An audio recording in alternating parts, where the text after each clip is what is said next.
wanted to get your views on it, guys. And there's a Liverpool fan who says here, somehow the only team that fails to win the quad,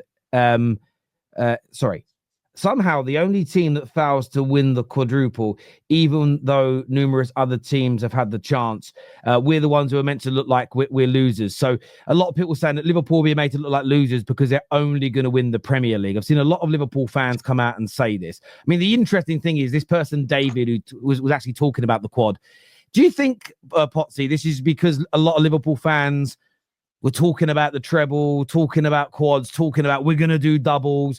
Maybe they took Newcastle a little bit easy. Do you think that's why Liverpool are getting a lot of stick for quote unquote only winning the Premier League?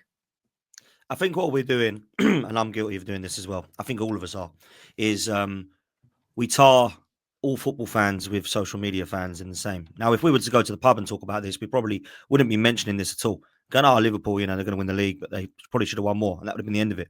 But because we all look and listen on social media, and then we then tar everyone with the same brush. We do it with Arsenal fans as well. We've got a section of our fan base who all know them. And they're absolutely insufferable. And if we win anything, it'll be a long for all of you, right? But with Liverpool, it's very similar. There's a section of the fans that are like, oh my God, we're so disrespected. Arne Slot's coming. He's going to win a quadruple. There's going to be trebles. You could probably search it on Twitter and see who those people were now, right? So that's why those people then bite back.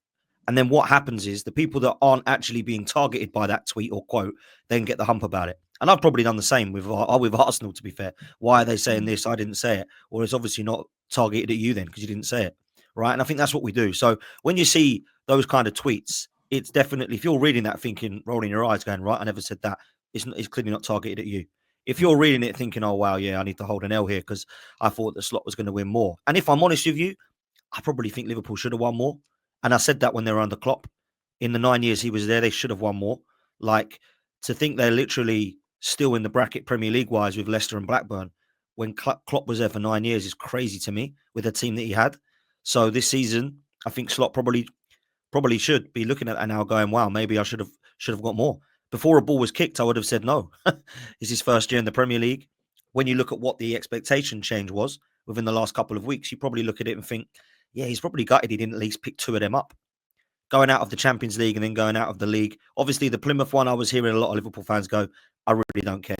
Like, yeah, I would have loved to have won it, but it's not really a massive issue to me. But now you're thinking, wow, 3 of them have gone. There's only one to get, which, let's be real, they're going to get 12 points ahead of us. I mean, if they do bottle that, wow, I don't know what to say. If I'm honest with you, I just don't see that happening.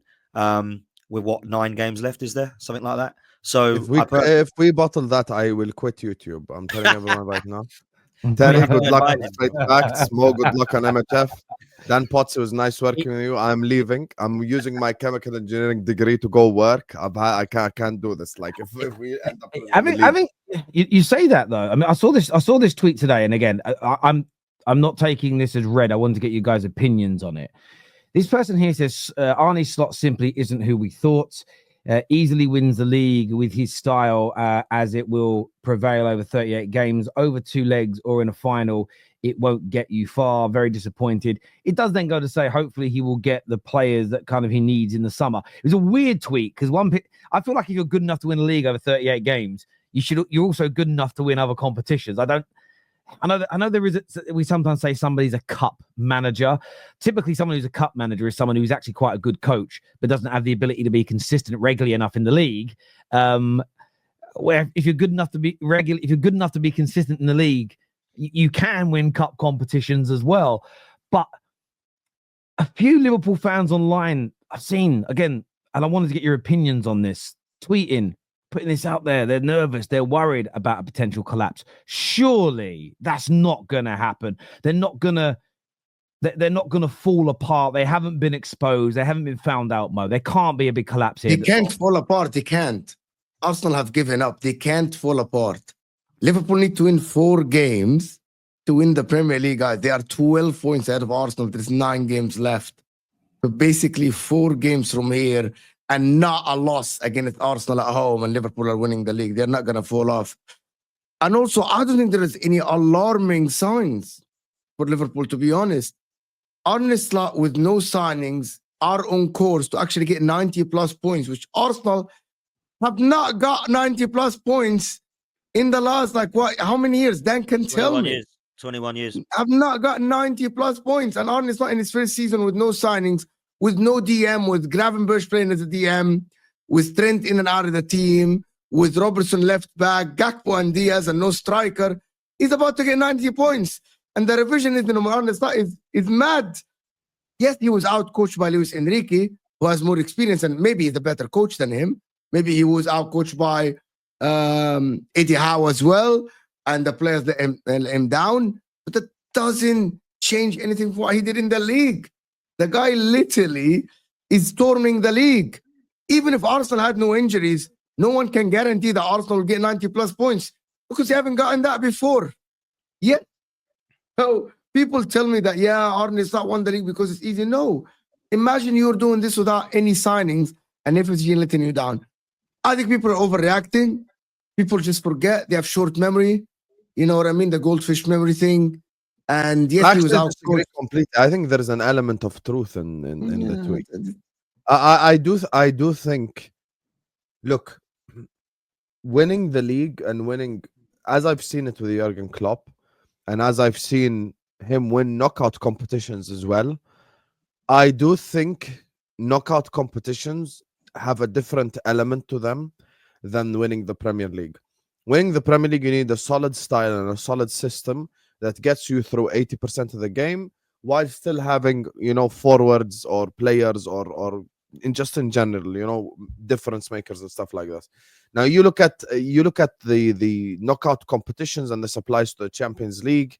Like, the reason why I don't think Dan Potts' team is going to beat Real Madrid, which I know we're going to get into it later, is because simply they don't have enough difference makers on the pitch who can make a difference out of nothing. So I understand why they're going to lose. But when you look at us, we did have those difference makers, but the difference makers weren't put in a position where they can difference make to begin with. And I do think, I'll put to you this way, I'm not even going to use an example of an unbelievable manager. I'm going to use an example of a very, very good manager. I think if Rafa Benitez was the Liverpool manager in the last 2 games, we are Carabao Cup champions and we're through to the quarterfinals.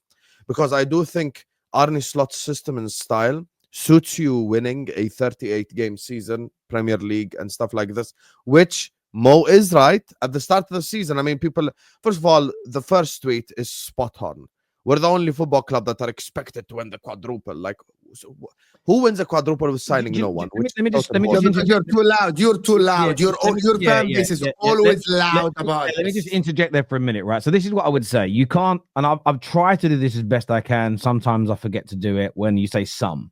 Like the Jamie Carragher comment on Redmen TV. Big up Redmen. Love the boys over there. But I was very specific in my tweet where I said some Liverpool fans. They tried this. And for me, the meme that came into my head was from the In-Betweeners, where I think it's Simon turns around and sort of says, I don't know, mate, that sounds a bit dodgy. The idea on the eve of the Carabao Cup final, suddenly Liverpool fans backing Jamie Carragher, some Liverpool fans backing Jamie Carragher, and there's thousands of them, by the way, that it's a better competition. Or it's only Premier League, only league teams in it, so it's harder, it's better. It's not as prestigious, but it is better. No one said that up until 2025. When it's come to the last couple of times you've been on for a quad, the excitement comes in. And the reason why you're getting the criticism isn't because you haven't won the quad. It's because, one, you tried changing history. As the members of your fan base tried changing history, saying, well, if we win the League Cup, the Champions League and the Premier League, it's still the same as the treble. It's not different. Well, that's not the history of the competition. This is, the double started in 1886. The treble was something that's been discussed and documented since the 1960s, and they tried to rewrite history. I think when you have members of your fan base trying to rewrite history, trying to reprioritize the quality of tournaments to suit a narrative to make what was going to be a brilliant achievement if you did it even better, I think when you have a big, noisy percentage of your fan base that does that, there's always going to be kickback. An example being the Igals of this world, the Rory Talks footballs who support Arteta through thick and thin, who say there's no better manager available by and large, that big up Arsenal massively. When they lose or something goes wrong, there is a massive backlash. So I don't necessarily think it's Liverpool the only team that are expected to win a quad. It's that some of your fans went far too far in trying to make what could have been an amazing season even better than it was. And I do think Liverpool, and maybe other clubs fit this category too, but I think Liverpool always have this habit. They have a percentage of their fan base, no matter how much you praise them, they're like Oliver Twist. Can I have some more? They always want a little bit more. I've literally been attacked before by saying, oh, that was a great performance. What do you mean great? I mean, it's great. You're brilliant. It was better than great. It's like, oh, fuck me. Do you know? I'll give you an example. There are some Liverpool fans that attack me because I haven't said they're scary. I said you're the best in the world. They went, yeah, but scary sounds better. How does being scary sound better than being the best in the world? So I think I want to interject there, Sam, because I know you don't do it individually, but some Liverpool fans do. And you saw it with Carragher with this whole, I think the Carabao Cup's better. Why is Jamie Carragher, who's been on TV for over a decade, why has he never said that in the build-up to a final that doesn't involve Liverpool? What does he mean by that as well? What does that actually mean? Better than what? What does it mean? He does give it some context, and he says, he sort of says, I know the FA Cup's better. But he thinks being in the FA Cup can damage you winning the Premier League. And again, this is the irony in it. But that's why when you win the Premier League and the FA Cup together, the double, that's why it's so prestigious, because it makes both harder. So you're literally in his own explanation as to why the Carabao Cup is better, because it doesn't get in the way, he said, of winning a Prem because it's midweek games. Although people say being in Europe and winning a Premier League's harder because you're playing 2 games a week. But let's just go with his logic. The reason why winning the FA Cup and Premier League together has always been so prestigious is because being in both races makes both harder to win, which is why winning them together is so amazing. It just frustrates me how I don't like football history being rewritten to suit an agenda of one particular, I don't like it that suddenly in football being good at taking penalties is seen as a negative. I'll always fight back. Yes, Bruno Fernandes is in that. He's a United player, but I'll defend Mo Salah from penalty claims. Palmer's goal record's crap. Take his penalties away. Why? He's good at them. Why are we taking away an attribute? I just don't like this rewriting of football. For me, it's stinky, bruv. It's really stinky. Yeah, but you guys rewrote history in 1992 as soon as the Premier League started. You wanted to remove everything that happened before it, because I did show you. But that isn't true. Let me respond. Don't get triggered. 20 times. No, I showed you newspaper articles from 1984 where newspaper headlines said Liverpool first team to win a treble. So we can't make stuff up. Hang on. Let me just stop you for a second, because we don't need to go down this road. I admit the phrase a treble existed. No one has said a treble didn't exist. The treble and a treble are very different things, and the semantics over this matter, because language England matters have in this. 2 domestic cups. It's the same thing. It doesn't matter. But that is why it's called a treble and a D treble, Osam, because Italy, Spain, they're different, Osam. The main cup in England has always been the FA Cup. That is the most historic cup. The Carabao Cup is an addition to this. It is very known that to win a treble, because, by the way, once you call the treble, it has to be equal to the Germany, to the Italy, to the Spain, to the Portugal one, because now all of them are playing in the same competition, which is the Champions League.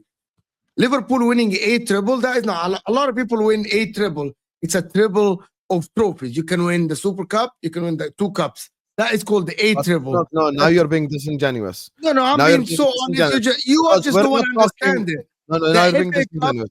We're not talking about winning Carabao Cup, FA Cup, and Europa League, and then saying treble. The We're saying Cup Champions is League. not part of the treble. Okay. We're not going to do this. Shouting now, and it's going to turn into shouting match unnecessarily. Okay. The newspaper in 1984 titled it "Liverpool become first English team to win treble." End of discussion. A treble, the treble. It doesn't make a difference. The difference is in England they have 2 domestic cups, unlike the other countries. Spain has Copa del Rey. End of discussion. There is no, Copa del Carabao Rey. There is no different thing. Like, it's just one competition, and they compete in that one competition. England have 2 domestic trophies, so a treble or they treble does not matter at the end of the day in England. If it's just the FA Cup is more. But it does. I do agree. It does matter. Let me finish. Please. It does matter. You can't say the FA Cup But you're doing it there, Hassam. Sorry to interject over you, but you're saying A and the, it doesn't matter. You're rewriting over 130, 140 years of English football history. I'll be honest with you, brother. No football fan has the right to just do that to make their team sound better. History. I do agree that the FA Cup is more prestigious than the Carabao Cup. I'm not denying this. But Liverpool have won a treble, and it's happened before. Great. And I just googled Liverpool treble. Liverpool won the treble in 2001. Liverpool completed the treble consisting of Football League, Cup, FA Cup, and UEFA Cup. It's a treble as well. That's what Google says. It's a treble as well. And this is the thing, right? On a level, you won 3 trophies. You can call that a treble. You can call it a mini treble. You can call it 3 trophies. I have no personal issue with that. It's not even the claim that that's a treble that bothers me. It's the idea that it's the same as the treble, which for decades has been distinguished and has been very, what's the word I'm looking for? Concisely categorized as winning the most prestigious, winning your league title, winning the biggest league title in your country, winning the most prestigious domestic cup in your country, and winning the most prestigious continental cup within your continent. So that's 3 things. It means you have to win the Premier League in England, the FA Cup, and then the Champions League in Europe. There is no other, and it's distinguished and categorized by UEFA directly. And I think it's the sort. And you mentioned 1984. There's commentary from 1977 after Man United beat Liverpool in the FA Cup final, when Emlyn Hughes is walking up the stairs to pick up the losers' medals, where the commentator says, "And there's a dejected Emlyn Hughes, the treble." Sort of fall through their fingers again. So that phrase has been used all that time. I just think that Liverpool get crap online because they're trying to whitewash history. And I think that things matter. Like we all know what the phrase the Invincibles means. It means you go a league campaign unbeaten. You can't start, for me, I don't think you can start using it because you don't lose a game in the Champions League, because you don't lose a game in a domestic cup competition in a season. If you won both domestic cup competitions without losing a game, I wouldn't consider that going invincible. And I don't think we should change that language because it has meaning and it's something prestigious that I would love Man United to achieve one day. What I wouldn't want to start doing is creating different variations of it so I can squeeze myself in. And that doesn't take away from the sort of 3 trophies you've won in those seasons. They're amazing achievements and they should be celebrated, but they'll get shat on by people when people try and twist them. Let's do a few of the comments that have come in here because I think it's important to get the audience involved here. This year says